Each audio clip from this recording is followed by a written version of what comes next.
Hi everyone, it's me, Sandy Cruz of Sandy K Nutrition, Health and Lifestyle Queen. For years now, I've been bringing to you conversations about wellness from incredible guests from all over the world. Discover a fresh take on healthy living for midlife and beyond, one that embraces balance and reason without letting only science dictate every aspect of our wellness. Join me and my guests as we explore ways that we can age gracefully with in-depth conversations about the thyroid, about hormones, and other alternative wellness options for you and your family. True wellness nurtures a healthy body, mind, spirit, and soul. And we cover all of these essential aspects to help you live a balanced, joyful life. Be sure to follow my show, rate it, review it, and share it. Always remember, my friends, balanced living works. Hi, everyone. Welcome to Sandy K Nutrition, Health and Lifestyle Queen. Today, I have my solo episode, and I think this is a really important episode because it comes from a completely different perspective about menopause. And this is actually an article that I wrote in Substack. You can follow me there. Most of you who follow me know that I am a registered holistic nutritionist. I do have multiple certifications in endocrinology and hormones, peptides and aging. I am also a certified metabolic balance coach. I also had thyroid cancer at 41. And now I'm 55, going through menopause without a thyroid gland. And I think the discussion around that is not, it's the importance of the discussion around that is underestimated because there are many women who may have their thyroid gland, but it is not working properly. And that in and of itself can affect how you go through menopause and hormones and more. But this article, it's called The Great Uprooting: What No One Tells You About Menopause Beyond Hormones, a Midlife Reckoning and the Courage to Evolve.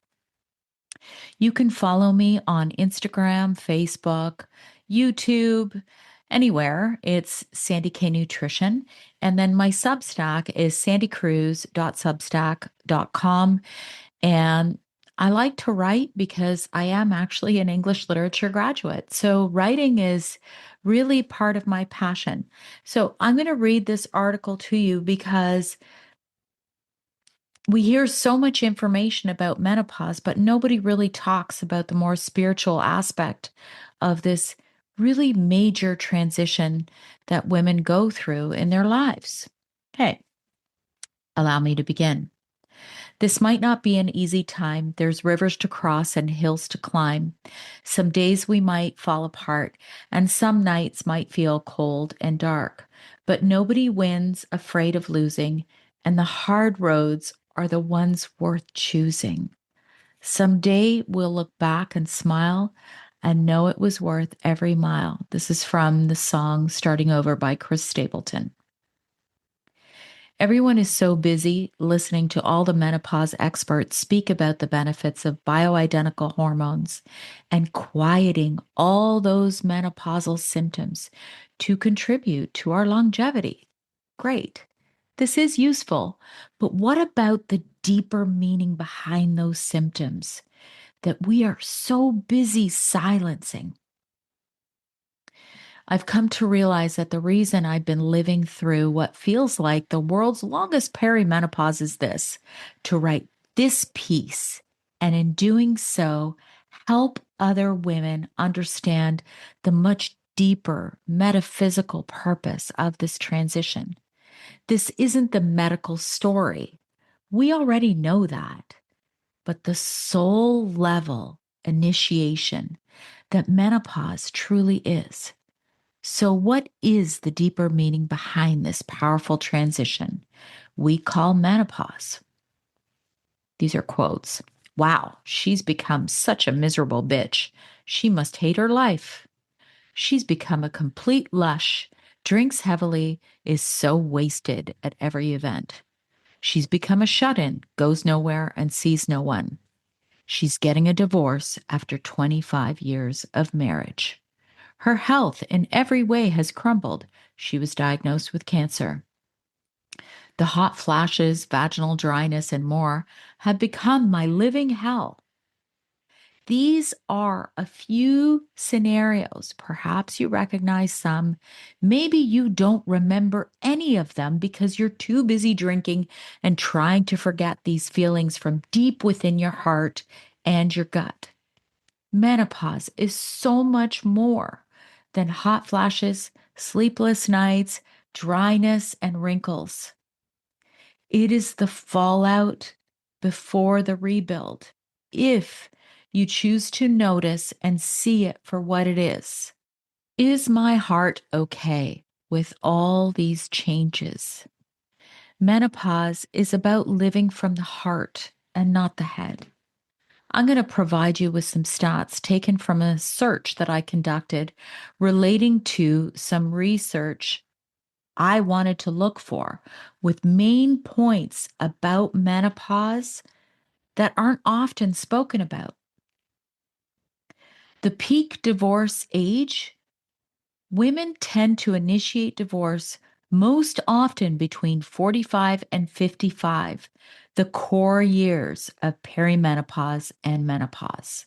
By the way, I will have the links to these research studies where I found them, and that will be in the show notes. In the UK, over 60% of divorces in this age range were initiated by women. In the US, across all age groups, 69% of divorces are filed by women, often coinciding with midlife transitions. A survey of 1,000 menopausal women revealed that 70 to 73% believe menopause contributed to marital breakdown, triggering increased arguments or domestic conflict. 67% of these women reported that menopause raised the incidence of domestic disputes. Known as gray divorce, divorce among couples over 50 has doubled in recent decades in the US, comprising about 1/3 of current divorces.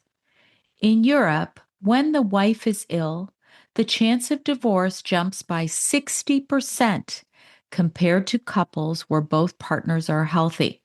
And keep in mind, how many women do you know get diagnosed with an autoimmune condition, cancer, heart disease, any of these things around midlife? You probably know a few. A 2023 Newson Clinic survey of nearly 1,200 women found that 33% reported drinking more since entering menopause. Furthermore, 1 in 8 regularly exceeded the recommended 14 units per week to cope with symptoms. So, I've recorded podcasts about sober living. I've recorded podcasts, and there's some people who say that no alcohol is safe. And 14 units, I will say, is much smaller than that giant glass of red wine or white wine that you're drinking. Just keep this in mind. Few studies record the exact percentage of friendships that permanently end due to menopause. Much evidence is qualitative or framed in terms of emotional distancing. However, we know up to 1 in 3 women report social withdrawal or reduced engagement. 2, hormonal shifts can drive stress, mood changes, and communication shifts, common precursors to friendship distancing or loss. 3, Midlife also sees a general pruning of friendships. Menopause may amplify this. I haven't yet touched on financial difficulties at menopause. The cost of hormones can be astronomical. Then there's the simple fact that women at menopause are often not supported in the workforce. I have recorded a great episode all about women's health in the workforce. Ladies, there is a lot more going on deeper than just hot flashes. But everyone is so busy breaking down the science and not going deeper. Menopause is a time when we are called to re examine our lives from all angles: our relationships, our finances, our health, our habits, our friendships, and our boundaries. We can no longer live solely from our heads and must go deeper into our hearts and intuition to figure out how to balance and align with everything in our lives moving forward. Our symptoms, life challenges, and changes during this time are literally calling upon us to do this.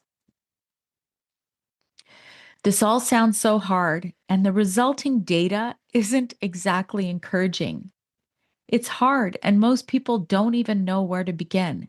However, if your goal is to achieve health span beyond doing your bone building exercises and taking NMN, you may wish to pay attention to the metaphysical symptoms during this phase.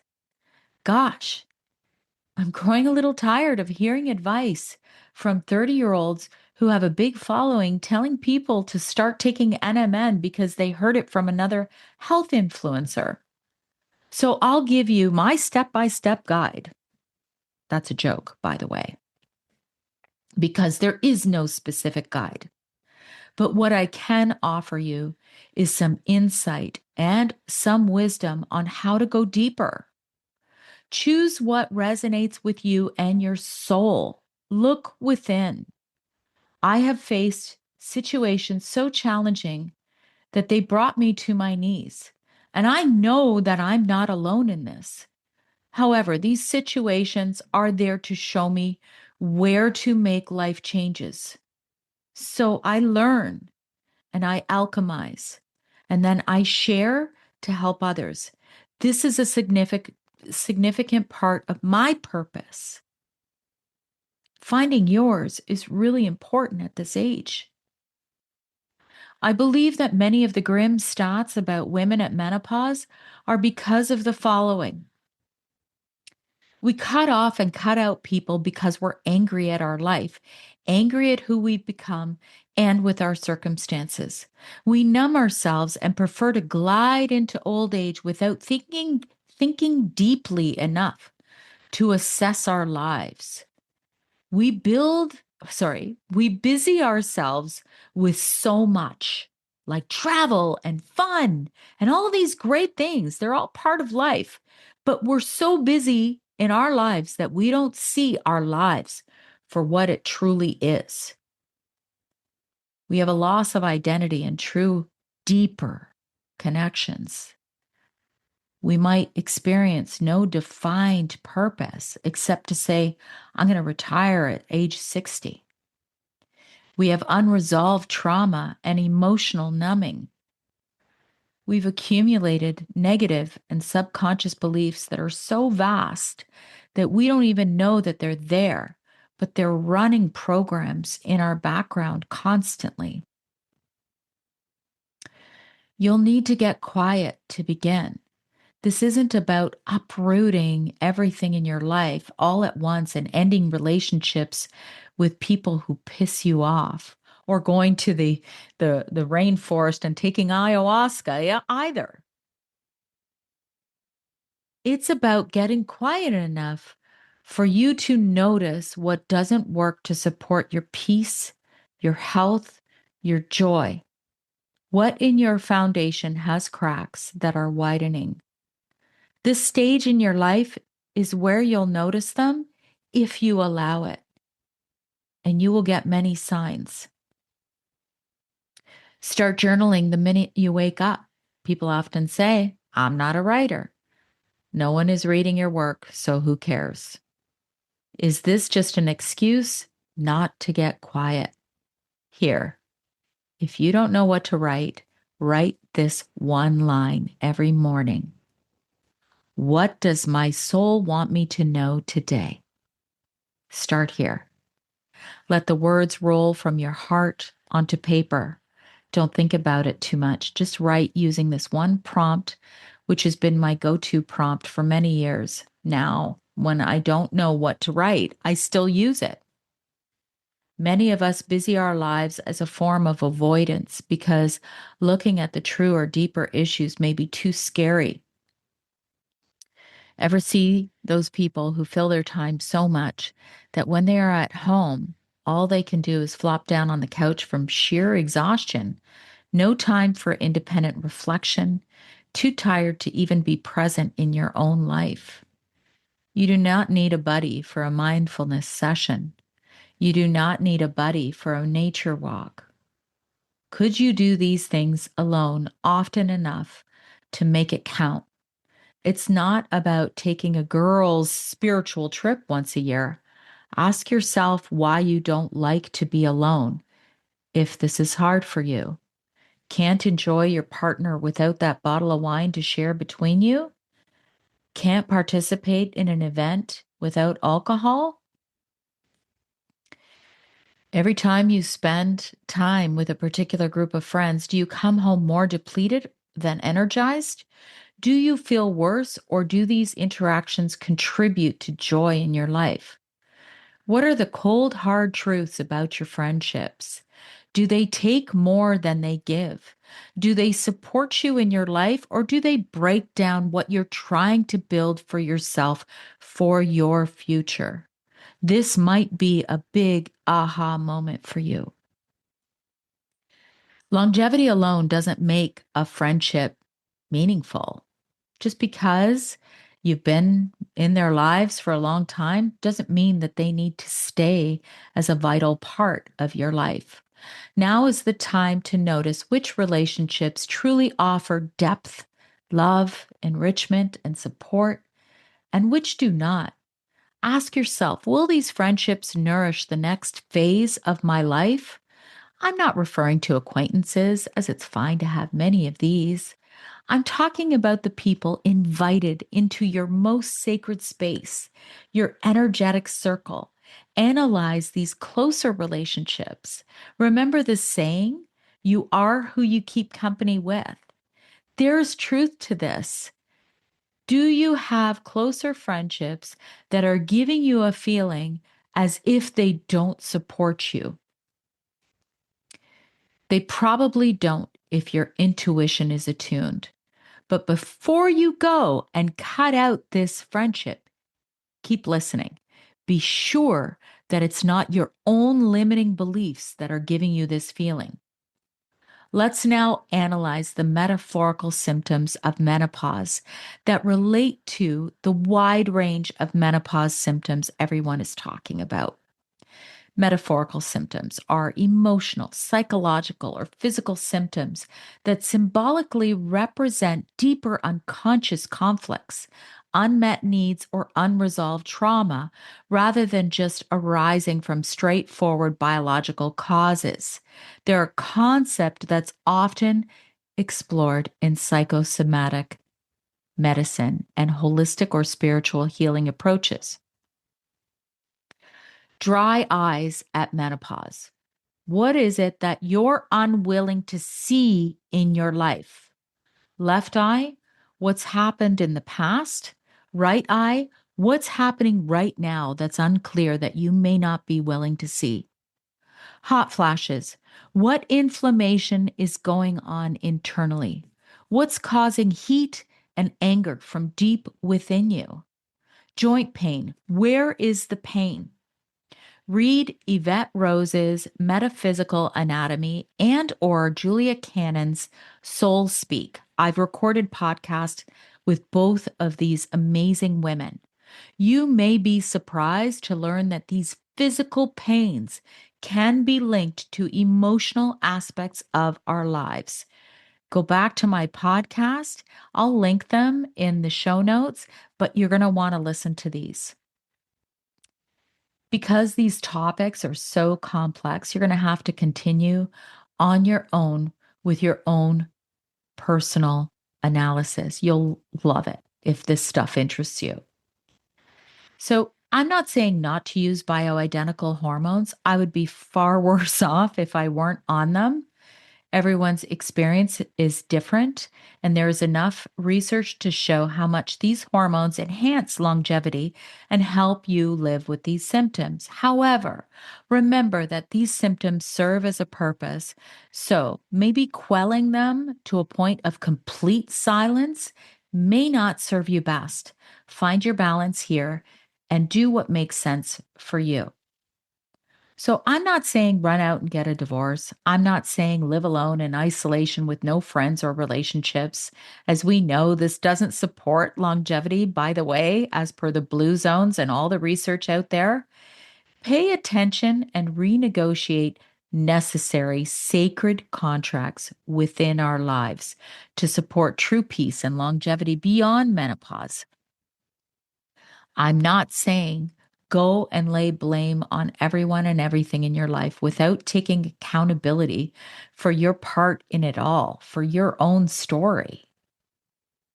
This takes a lot of self reflection. It involves examining how your own negative self beliefs may have contributed to your entire situation.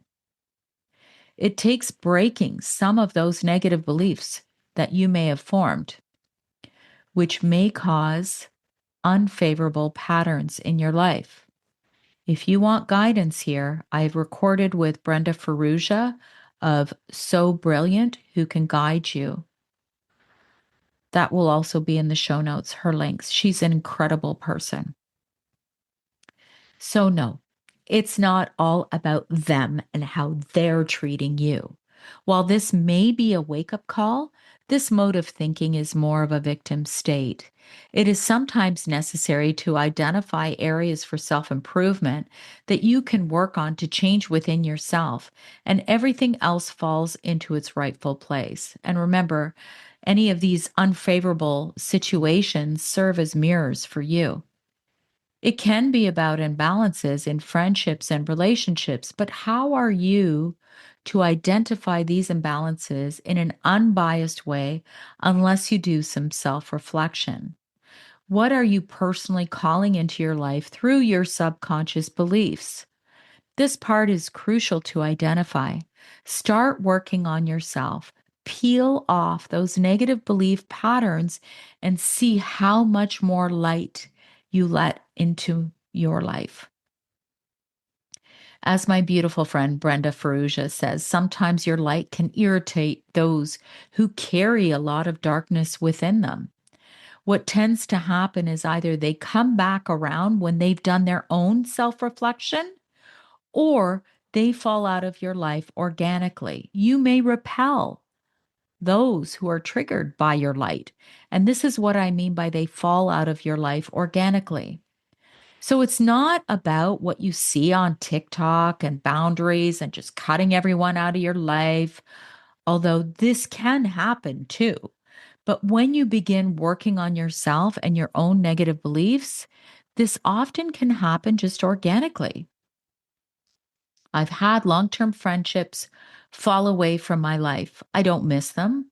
I doubt that they miss me. It doesn't really matter either way. The fall away was organic, and this shedding helps open up more space for me to hold more light. Remember, when you're hanging on to darker relationships, darker energy, things that don't serve you, it takes up space within you.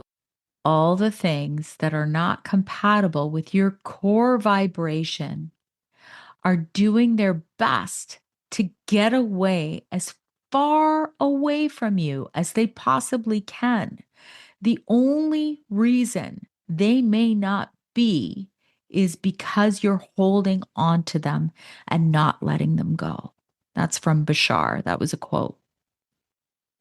The more I've worked on myself, the easier it's become to let go, purge anything that doesn't match my own lighter frequency. Let go and let in. We've heard this numerous times. Learning how to let go is the key here. I've had very, very hard times letting go at times. My personality is that I am there for the people in my life for the long haul, but this hasn't served me all too often. So here's the key. Every single time you feel a nudge that something is uncomfortable, realize that this comes from a belief within you that can be released. If you ignore it, you'll never understand it, let alone release it. The more you shed, the more light you bring in within you. And the harder your own vibration and the higher your own vibration and frequency become naturally without force. The more that doesn't belong around you will naturally fall away as more space opens up for the things that belong to come in. This is a process. I tell you, I've been working on it for a while, and it's not an easy one. The unraveling can be very painful, and I felt that deeply within myself. But over time, I came to see just how much growth it was giving me. Brenda is someone who truly knows how to guide you through this transformation. We must follow our excitement and act on our highest joy, as this will open up a whole world for us as we age. However, if we have so many built up negative beliefs bogging us down, we never feel the actual effects of acting on our highest joy. Ever since my daughter and I had cancer, I've been doing this. However, I've been carrying and collecting so many negative beliefs that I haven't felt the actual effects of this. I love the way Bashar describes this. It's not about magically raising your vibration to achieve and be who you want. Manifestation is not about waving a magic wand. It's about letting go all of that doesn't serve you to allow you to be and to achieve. When you do the work on yourself, this allows things to fall away. Do you see the difference? Those things and people that align with you and your light and frequency will stay. You will sometimes trigger darkness within people as more light enters your being. Some of these people will fall away from your life as a result and create more light within you. Begin by researching how to clear limiting and negative beliefs within yourself. Try not to resist when you notice that certain people, actions, or situations no longer align with your energy or values. Remember, your lightness may trigger darkness or repel them. This is okay. I saw something the other day that resonated with me. So this didn't come from me. It was on TikTok from another podcaster by the name of Emilio Ortez. And it's really, really wise. Your soul always leaves a situation first, and it takes your body just a little longer to catch up. Before you physically make changes in your life, your soul has already checked out and it whispers to you, I don't belong here anymore. Often we may miss these signs and stay longer than necessary. The signs will keep getting louder and louder until your body must follow what your soul was trying to tell you all along. So let me tie this all in together to make it easier to understand what I'm saying. As an English literature graduate, I must summarize and tie everything together. All my important points have to come into a conclusion for you. So here we go. Menopause is a time to take stock and reflect on your life. It's when you can no longer hide and numb the things in your life that don't align. Well, you can, but if you truly want an enriched, peaceful, healthy life, to contribute to your health span, hiding and numbing won't serve you any longer. It'll be challenging to age well if you do. Many women do. My grandmother never, ever drank alcohol until after menopause, and this might have contributed to her demise. The only way to start is to become quiet, sometimes uncomfortably so. Be alone, journal, walk every day in nature, work with someone like Brenda, using tools to truly peel away those layers so you can let in more light.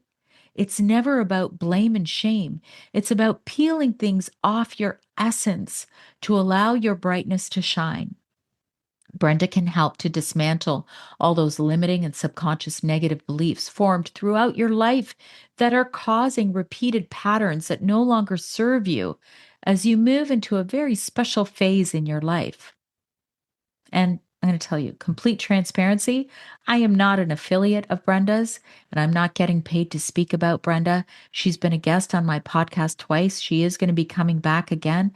And I have so much respect and honor for how much she can help others and how much she's helped me. So start here.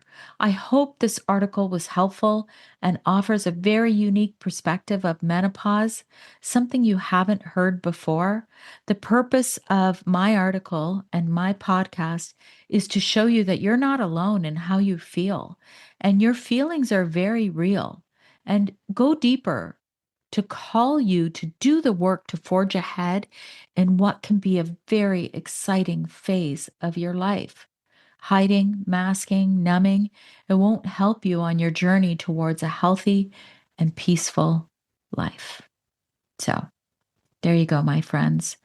That's my article, and that's my podcast for this week. I hope it was helpful. I'm going to ask you to please share this with one of your menopausal friends. And, I think it's important to find people who are like-minded, who you can talk through it with when you are doing the work alone as well. So, love and light.